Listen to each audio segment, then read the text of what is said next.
A wonderful day to all of you learners. Thank you for opening this video and I hope that you'll be learning a lot also in this lecture. So for today we will be talking about Piaget's theory of cognitive development in teaching mathematics. So we're going to look at the application of Piaget's theory in delivering lessons and in learning mathematics concepts. There are a lot of perceptions actually when we hear the word mathematics, right? Specifically, learning and teaching mathematics.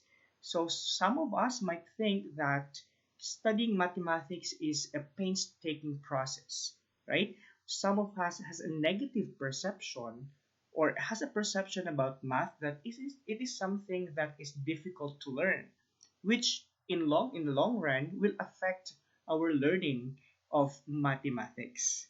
There are actually a lot of researches also showing that children actually have a high level of anxiety when it comes to learning mathematics. So, what would be the reasons, or what are the factors that made it difficult to, or what are the factors that contribute to this high level of anxiety, to these kinds of perceptions about mathematics? Some of these factors include, of course, the ineffective instruction. So some of the teachers might be teaching mathematics in or without an application of effective teaching methodologies or teaching strategies, and probably some of the teachers might not be using effectively these theories like this of like that of Piaget in teaching mathematics, right? So there is a saying that states there's no boring teacher. I mean, there's no boring subject, rather. There's no boring subject. There is only boring teacher. So if you don't want to become a boring teacher, then continue watching this lecture. Having said about Jean Piaget, actually, when you study education or behavioral science or psychology, you always encounter Jean Piaget because his works, his researches have been widely used in different fields in psychology, in behaviorist, or in in uh, in education, right? So who is really Jean Piaget? So he was a Swiss psychologist and genetic epistemologist. He's mostly known for his theory, which we will be studying today. So his theory of cognitive development that looked at how children develop intellectually throughout the course of childhood. So he looked at the development of or the intellectual ability, the process of developing intellectual ability of children from birth to childhood to adulthood. And these have been used as a framework in looking for the different ways on how to guide and how to teach children. Okay, so for today again we're going to look at how could we use this, right? Looking at the ability, cognitive ability of the children depending on the age group. So how are we going to use the perceptions or to use the abilities of the or yeah abilities of the children to become our basis on the instruction or strategy to be used, okay, in delivering our mathematics lesson. So in this cognitive development, there are actually four stages. So we have sensory motor. So that's from birth to 2 years. We also have pre-operational, which is from 2 to 7 years old. Concrete operational 7 to 11, and formal operational 12 and above. Okay.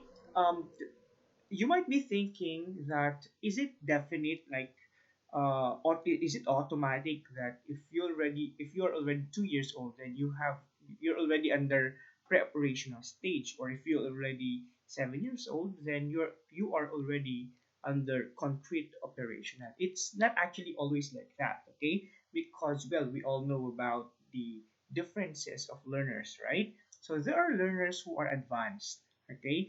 Probably the learner might be 5 years old only, but the ability, cognitive ability of the child might be under complete operational already. Okay, there are also students who lag of development. Okay, so probably the child is already 11 years old, but the cognitive abilities is still under pre-operational. Okay, so it's not always like that, right? Okay, so now let's look at the characteristics of children under each stage. Okay, so under sensory, sensory motor, this stage is characterized by the progressive acquisition of object permanence, in which the child becomes able to find objects after they have been displaced, even if the objects have been taken out of his field of vision. So, for example, if you place a toy under a blanket, the child who has achieved object permanence knows it is there and can actively seek it. So without the presence of, or without without the sight, okay, without seeing the object, the child knows that it's there if the child has achieved object permanence. Okay, so let's take a look at later on. We'll be looking at the application of this, or the realization, or how could we use this object permanence in teaching mathematics, okay, or what kind of thinking is this anyways, right? And aside from that, children also have the ability to link numbers to objects. Okay, for example, one dog, two cats, three pigs, four hippos, or they could even count their toys. I have two toys. I have two Barbies, for example. I have two cars. Okay, right. So they already associate the number to objects. Okay, and the child must be allowed. Okay, this is the implication of that according to Martin at Martin 2000. A child must be allowed ample opportunity to act on the environment in unrestricted but of course safe ways in order to start building concepts. Okay, all right, so we can see also here, remember this stage mode, at this stage, the age of the child is birth to 2 years old. Okay, so we can see here the significance of the parents. Okay, the importance of providing an environment to children which is conducive to learning. So children really plays a vital role in learning mathematics. Okay, so having these characteristics, okay, parents, okay, could provide an ample opportunity already to provide an environment which is conducive to learning. But of course, they need to make sure that the environment is safe. Why environment? Okay, because they are still really, they are already exploring the environment, exploring the world. Okay, and since they already know, having yeah, provided that, for example, they know already numbers. Okay, now in exploring the environment, they can already see the application of numbers. So they could count the objects that they can see in the environment, right? They could count their toys, okay, or they could even count using their fingers, okay. And of course, this should be guided still by the parent, okay. Another activity is connecting mathematics and literature. So we can already see here the what we so called in integration. Okay, so we integrate already one discipline to another discipline. So by this time, we integrate mathematics to literature. Well, actually, this is very important, and this is really bringing reality as well to children, because in the problem sometimes, right, children might not be able to see the significance of the lesson if they cannot see the relationship of that, or the use of that learning to their to the other discipline, if they cannot connect it to literature or other things that they are studying, or if they cannot connect it to the real life experiences. Okay, meaning to say, if they cannot relate that to their real life experiences, that means that the learning itself or the lesson is not meaningful to them. That's the reason why they're not interested, and they might be forced, okay? They might be forced to study it, but after the test, they might forget already the concept because they can only see the application of what you have taught them through the exam that you will be providing, right? You did not provide concrete experiences in which these learnings might be applied, okay? But for now, we'll just focus on the connection of mathematics and literature. Do you see the connection between mathematics and literature? There are actually children's book, okay, children's books that are or that can introduce children to numbers. Yes, there are plenty of these uh, children's books which are educational, really educational, right? So upon reading these children's books, they'll be exposed to different numbers, and they might be exposed as well to counting, in counting or in adding or in subtracting, okay? And in looking for different books to be given to the children, it's recommended that children or parents must provide pictorial illustrations. Remember, they associate already numbers to objects. So if you're going to use literature, okay, a book, a pictorial illustration which contains a pictorial illustration, they might associate the number to the objects that they can see in the book, right? So you see already the integration. And this integration is also observed, okay, not in this level sensory motor, but also with the higher mathematics, right? Oh, how could you solve a problem? Okay, let's say problem solving. How could you solve that if it is not expressed through language, right? So if you associate mathematics to literature, you also enhance the reading comprehension skills of the students, which is very much important in mathematics. Okay, because if they did not enhance reading comprehension, they might not be able to understand the problem, and since they do not understand the problem, they might not be able to know what operations to be used and how to really solve the problem. Okay, there are also researchers that say that they know actually how to solve, but sometimes they do not know how to solve a problem because they can't understand the problem itself. Okay, so it's very important that at this early age, okay, children must already be exposed with the connection of mathematics or the link between mathematics and literature.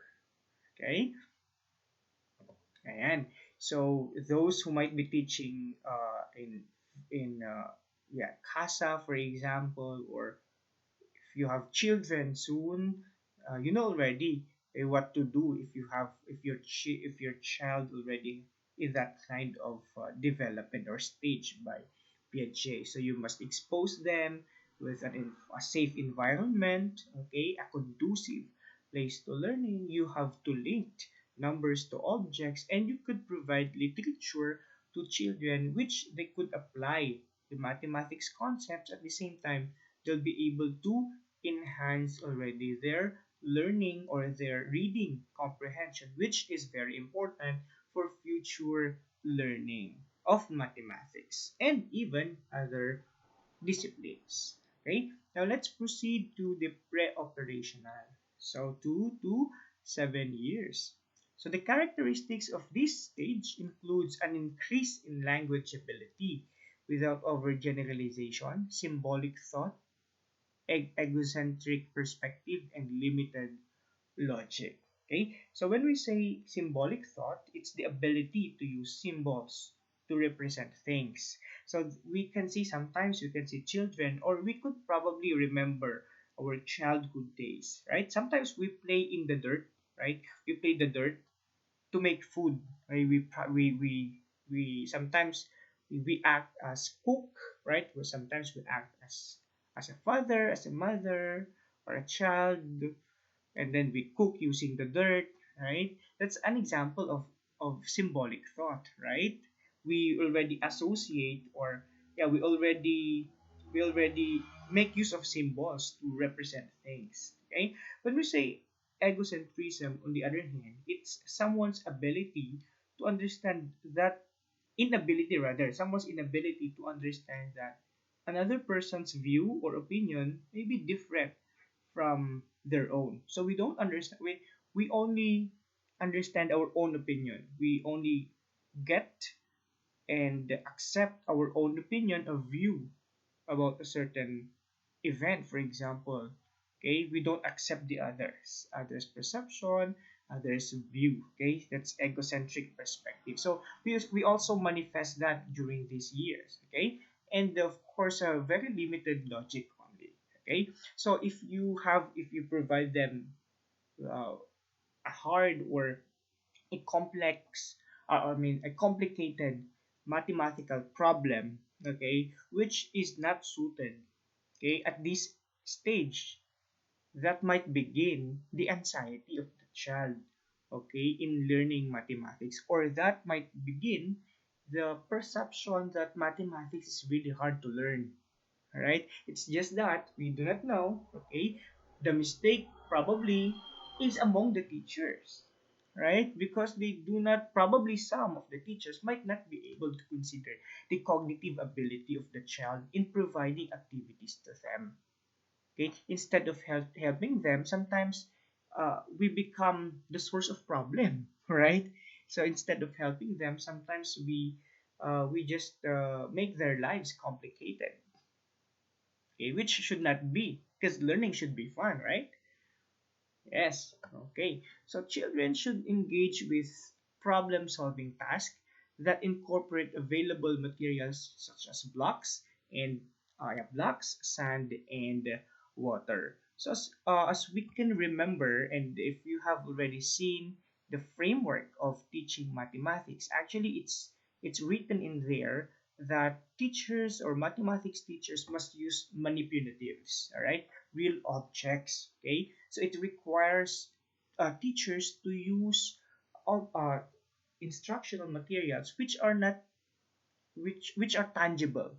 Okay, so children can explore, can manipulate, and so on and so forth. So these manipulatives are very much necessary and recommended, okay, for children under pre-operational stage. Okay, yan. So you let them explore, but I mean these, if ever that these materials might not be available in our school, we could still make use of improvised materials as teachers, right? We are also developers of instructional materials, most especially to elementary learners who might be listening to this lecture right now. Okay, so you must be very creative in providing materials such as these, or improvising materials for your learners. Okay, there. So while the child is working with a problem, the teacher should elicit conversation from the child. So remember that children at this stage already enhanced, okay, already enhanced the language skills of the uh, of the children. Okay, so if they have enhanced already the language of skills of the children, they can already, or they have already the ability to ask question, okay, to make negotiation, right? So teacher must provide them problems and elicit conversation with this child in order to monitor as well the learning of the child.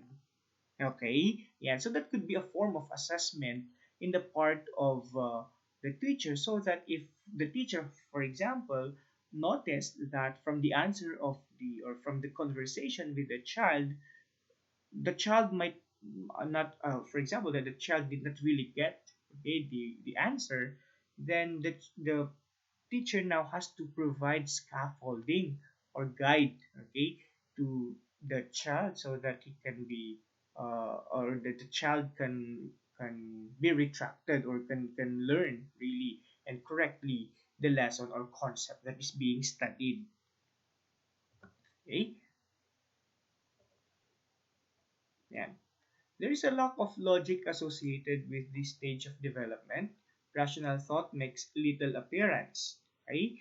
The child links together unrelated events, sees objects as possessing life, does not understand point of view, and cannot reverse operations. Of course, there are still lacking skills or cognitive abilities under this stage, right? So as it's flashed on the presentation, okay, they lack skills of yeah the skills such as rational thinking are yet to be developed actually in the latter stage. Okay, ayan. So they link, the child links together unrelated events. Okay, they sometimes we this is called animism, right? We believe that some objects have life actually, right? And we do not understand point of view of specifically others' point of view. Okay, and cannot reverse operations. Okay, so do not confuse yet the child of the different operations, or you're gonna reverse some equations or operations. These children might not be able to understand it yet, or might most likely come up with a wrong answer because they don't have yet the cognitive ability to reverse these operations. Okay, so a child at this stage who understands that adding 4 to 5, this is what we are saying a while ago, that they don't have the ability to reverse operations. So they child at this stage who understands that adding 4 to 5 yields 9 cannot yet perform the reverse operation of taking 4 from 9. Okay, so as a teacher, we have to make some realizations on this, that we should not therefore give these kinds of tasks to the children because this is very hard for them. Okay, knowing their cognitive ability. Okay, again, do not provide do not provide activities to the children which is based or which is not anchored or anchored to the cognitive ability of your students. Okay, yan. Okay, so teaching students in this stage of development should employ effective questioning about characterizing objects. Okay, so it's at this stage uh, where the teacher can already use the Socratic method, right?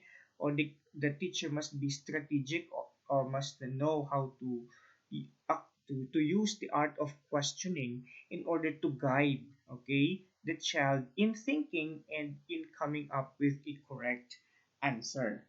Okay, so for example, when students investigate geometric shapes, a teacher could ask students to group the shapes according to similar characteristics.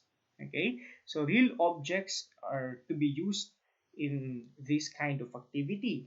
Okay, and after grouping, that's the time that the teacher can ask questions already. Okay, so the teacher can ask or may ask, how did you decide where each object belonged? Okay, so that would elicit already answer about the characteristics of the shapes that they have classified or classified. Okay, and the teacher could also make use of follow-up questions such as, are there any ways to group these together? Okay, so that could also enhance the critical thinking skills of the students. See, at this early stage, we are already helping the children how to develop their critical thinking skills. Remember, that's one of the twin goals of teaching mathematics, right? Okay, so it should be seen already at the early stage of learning of the children. Okay, so do not be contented with memorizing, right? Okay, but you go beyond it. Okay, you go with the higher order thinking skills. Okay, so as they mature, as they develop their cognitive abilities, okay, they as they get older, then they'll be proceeding to the next stage of development, cognitive development, which is concrete operational. Okay, so 7 to 11. Again, the age may vary depending on the child. Okay? Yeah, so children at this stage utilize their senses in order to know. Okay? So we all know that these senses are gateways to learning. Okay? So probably we can make already from this statement alone, we can already make some realization about this that or implications about this that therefore since they already maximize the use of their senses and learning, teachers must already provide multi-sensory aid to the pupils. Okay, so nowadays we don't use already visual aids, right? Because visual aids is actually used during 1960s or the earlier years. Okay, nowadays, we don't only provide visuals to the learners, but we provide multi-sensory because we believe, and according to the theory as well, that the more senses are involved, according to Edgar Dale, Code of Experience, right? We need to provide direct experience because the more senses are involved in learning, the better the learning. Okay, so they can now consider two or three dimensions simultaneously instead of successively. Okay, so in the past stage, in the earlier stages that we have discussed, there's only one dimension. Okay, see, the one of which is the egocentrism, right, that we have discussed a while ago. Now at this concrete operational, they already have these two to three dimensions already. Okay, meaning to say, um yeah, more complicated tasks can be performed already by children under this stage.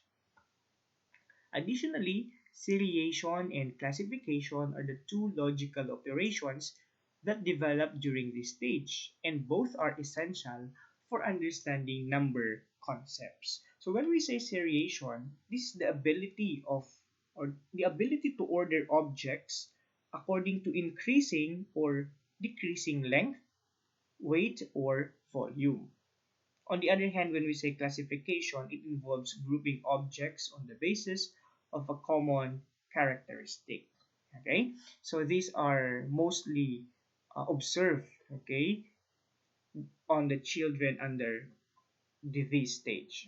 So according to Burns and Silbey 2000, hands-on experiences and multiple ways of representing a mathematical solution can be ways of fostering the development of this cognitive stage. Okay, so hands-on. A while ago, I have mentioned about direct experience, right? So learning must be experiential. Okay, so as a teacher, you have to provide hands-on experiences to your children, so they must not just be there entering your class, sitting on their chair, using their pencil or ball pen and and paper and solve. Okay, so if that's the everyday routine of children, okay, specifically under this stage, right, that you always just lecture and you always after a lecture you provide worksheets or activities, or most specifically paper and pencil activities or tests. Okay, so most probably they won't enjoy. Okay, they won't enjoy the task. They won't enjoy learning mathematics. You'd end up looking or seeing your students, you know, yawning or sleeping, or you might not expect for for better result on their assessment, or worse, they might not be attending your class anymore. Okay? Alright. So you have to provide them with hands-on. There are multiple ways actually on how to provide that. It's just a matter of the creativity of the of the uh, of the teacher. Okay, you can have a market also inside the classroom, right? You can have a sari store inside the classroom, right? Or you could go out and have some activities in order to for the students to apply the concept of mathematics, right? Instead of just sitting there. Okay, so those are the old ways actually. The paper and pencil, those are the old ways of teaching, which we call traditional teaching. Now, since we have next Generation Z, right? We're teaching Generation Z already, then we need to vary, okay, the teaching approach that we use, or else we are already robbing their rights, actually their privilege to learn better, okay? So based on yeah, learn based on their preference as well, okay? Fair. So existing manipulative materials include, yeah, pattern blocks, Cuisenaire rods, algebra tiles. These are actually used already by different teachers. The algebra cubes, geoboards, tangrams, counters, dice, which is actually used most specifically in probability, all right, and spinners. Okay, there. So these some of the schools actually have these kinds of materials already. Okay, manipulative materials. But again, a teacher must be very uh, resourceful. Okay, not all schools have these materials, or not all the time you need to buy, okay, because you also have your own expenses, okay. So if the materials are not available, what should the teacher do? Okay, the teacher must of course improvise, right? Okay, improvise materials, okay, so that the learning, or I mean that the competency that should be achieved by the teacher will still be achieved, right? Yeah.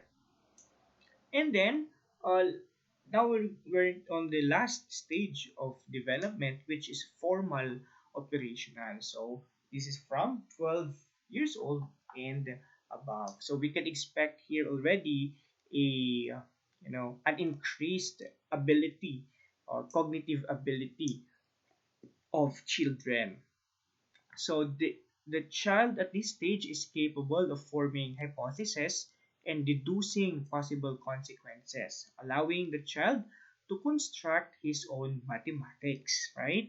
So abstract thinking can already be observed among children under formal operational stage. Okay, they can already solve abstract concepts or abstract problems. Okay, yeah, furthermore, the child typically begins to develop, yeah, as I have mentioned, abstract thought patterns where reasoning is executed using pure symbols without necessity of perceptive data. Okay, there. And reasoning skills, yeah, probably you could give more example about this one. So yeah, as it was mentioned a while ago that the reasoning, I mean the reasoning is executed using pure symbols, okay, without the necessity of perceptive data. Okay, so for example, um, children can already solve, for example, let's say for example, x plus 2x is equal to 9. So without having referred to a concrete situation, they can already solve this one, which I think this kind of this kind of task is overused already in the school.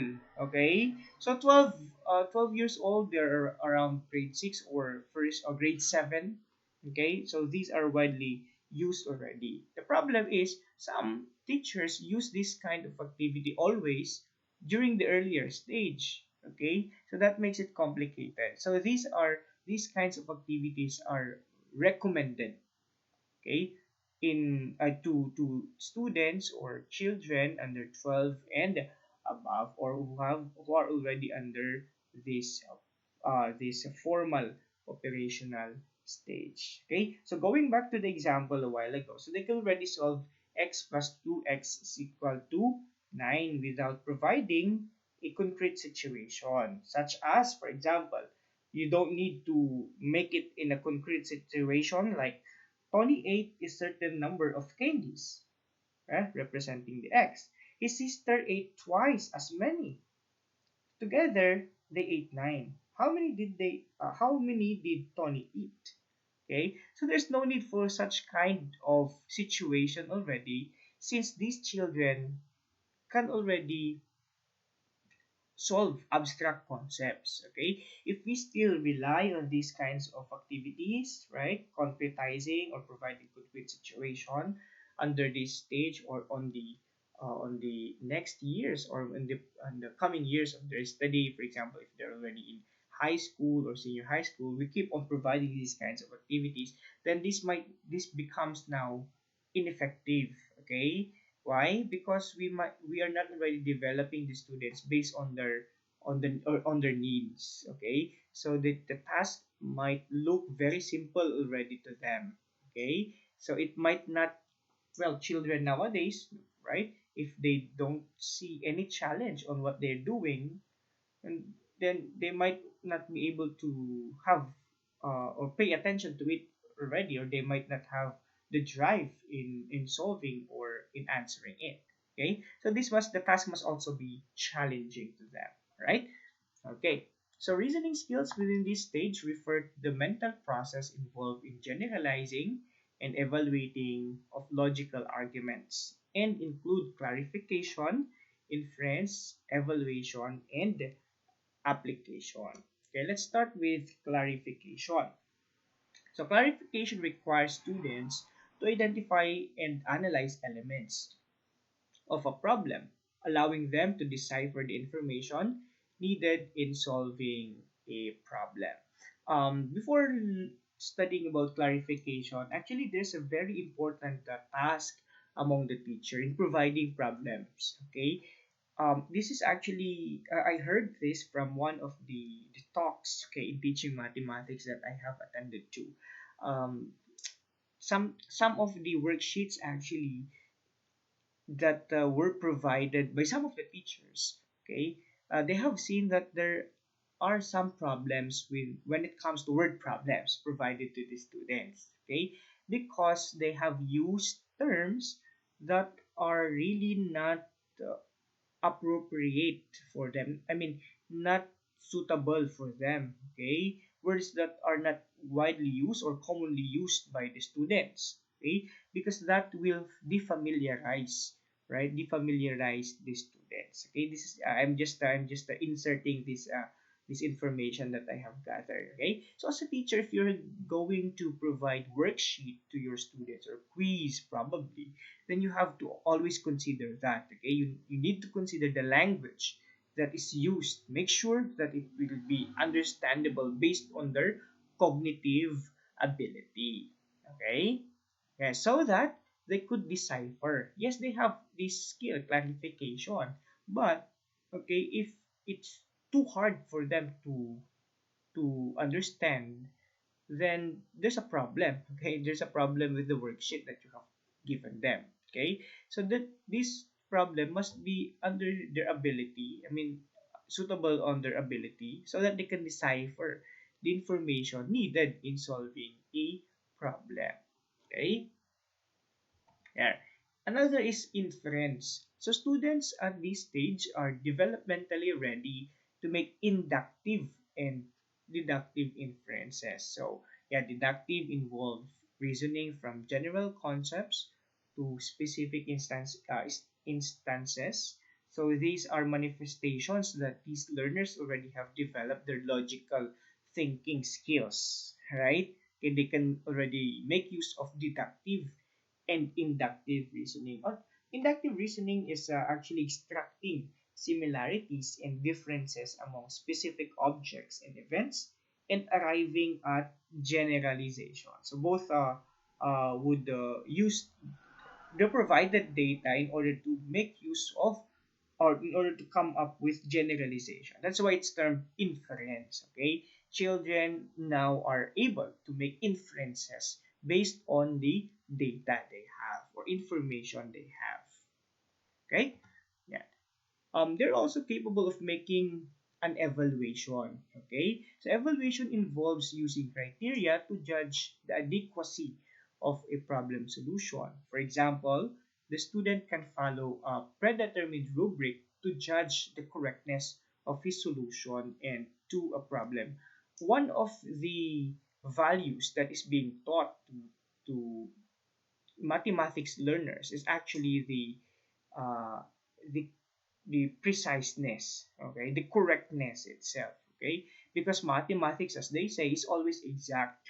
Okay, so children must be provided also with opportunities to recheck right, to recheck their answer, to go over their answer, their solution, and check it if it is actually correct. Okay, so that is teaching them how to develop correctness, okay, or preciseness among the learners. There are various ways, actually. There are different concepts in mathematics where evaluation is actually used. Okay, children are encouraged to check or to follow the steps or a process in checking if their answer is correct or not. Okay, there. So we can see here, class, that in developing, in teaching mathematics, we don't only develop the cognitive aspects of the students and the skills of the students. The affect, I mean, the cognitive and the psychomotor domain of the students. Okay, teaching mathematics leads to the total development or the holistic development of children, because we also develop their affective domain. Okay, and the evaluation leads to formulating hypotheses. Of course, if they can come up with evaluation, they can formulate hypotheses as well. Okay, can make use of they can formulate hypotheses about future events, or assuming one's problem solving is correct thus far. Okay, there. So they could in making hypothesis, probably the situations that, well, yeah, the situations that you need to provide to your students or pupils must be something that is of course, that is related to their lives. Okay, so to draw connection again between the concepts and reality. Okay, because again, I would like to reiterate, that's actually the reason why some of the pupils might not see the significance of what they are studying, because they can see, right, they can see the connection of what they are learning to the real life experiences. So what am I going to do with what I am learning in real life? Okay, so after studying this in this classroom, once I go out of the class, where could I use my knowledge? How where could I use this concept? Okay, will it be beneficial to me, or I'll just be using the knowledge once I'm inside the classroom? Okay, right? So sometimes teachers also make use of different strategies to do that, but still, it's kind of, I mean, it takes a process. It takes time for the students sometimes to to realize the importance, or to draw the connection between the concept, the mathematical concept, and the reality, okay, their real world environment. Okay, right. Okay, uh application, I think this is the last one. So yeah, this is also related to what I'm telling a while ago, right? Connecting the concept to the real life experiences of the learners. Okay, application involves students connecting mathematical concepts to real life situations. Okay, for example, the student could apply his knowledge of rational equations as to the following situation. So you can clean, for example, you can clean your house in 4 hours. Your sister can clean it in 6 hours. How long will it take you to clean the house? Working together, right? So there's already, I mean, the situation itself is real life, right? They do cleaning, of course. These children are taught in their house, in their home, okay? Uh, they were taught by their parents on helping for in the household chores. Okay, so these are the things that they're doing.